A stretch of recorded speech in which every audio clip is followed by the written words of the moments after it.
ये उम्मत क्या मुंह दिखाएगी अल्लाह उसके रसूल को? कहाँ चले, कहाँ डूब गए? इतना सवाल, इतनी अंधेरी रात है जब मिंबर पे बैठने वाले दीन से इतने दूर चले गए, एक दूसरे को सलाम करने से गए, काफिर काफिर काफिर, कुत्ते खंजीर।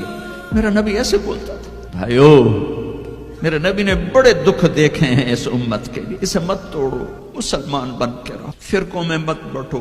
मेरे नबी ने दुआ मांगी थी अल्लाह में इख्तलाफ ना हो, अल्लाह ने कहा मेरे महबूब इख्तलाफ होगा। इसका मतलब है इसके बावजूद हमें मोहब्बत का हुक्म है। जो उम्मत को तोड़ने वाली बात करता है वो मेरे नबी के सीने में सबसे गहरा खंजर उतारता है। मैं तुम्हारे सामने हाथ जोड़ता हूं, अल्लाह रसूल का वास्ता देता, मुसलमान बन के रहो। कितनी माएं नौहे उनके सुने नहीं जाते, यतीम बच्चों के सर पे हाथ रखने वाला कोई नहीं है, इस फिरका वरीयत की आग में जल गए।